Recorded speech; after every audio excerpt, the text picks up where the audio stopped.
freaking out over there, being like, what's going on? So finally Natalia, one of our alums, like, oh, we should call Harvard, like, figure out the scores. We called them, and then they were like, oh, they're like 3-2 right now. We were like, yeah, come on, one more match, that's it. When we found out that Harvard won, we all literally jumped up and were screaming. Then we sang Roar Line Roar. We absolutely no regrets in front of everyone in that restaurant there.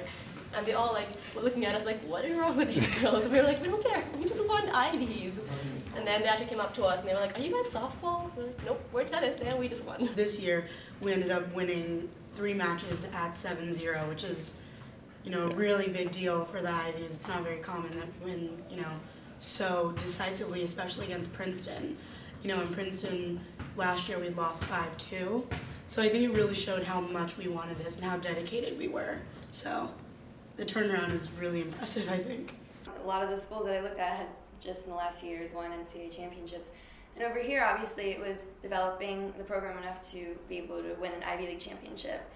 And so that was like one of the trade-offs in the athletic aspect of it, but at the same time, I don't regret it at all, and I'm very happy because I'm still so proud of what we've been able to accomplish. And, you know, I knew that I wanted to focus more on academics, but at the same time, I think I've been able to accomplish, not myself, but like the team as a whole has been able to accomplish a lot athletically, so it's all worth it.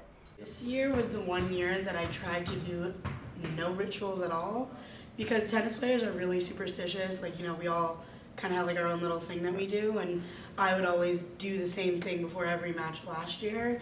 And this year, I think I purposely tried to not think about it as much and not like kind of freak myself out and just kind of go out there and just play, which is really outside of myself because I'm very superstitious. I do the same thing while I'm actually playing, but before matches, you know, I used to kind of shut myself out and like only listen to my music, not talk to anybody, but I think to get my nerves out, I did the opposite. So I actually never listened to my music before my matches. I don't know, it was a really weird transition I did, but it worked. I have to wear a necklace so I can play with it during my match.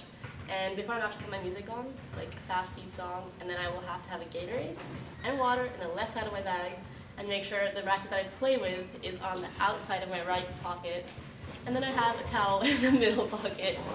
And then like after that, we just like talk, and that music is always on. Like no one really talks to me before matches. Well, I think that if they continue doing what they've been doing, or what we've been doing for the last 2 years, I think we're going to be just fine, and I hope there are going to be many more Ivy titles to come.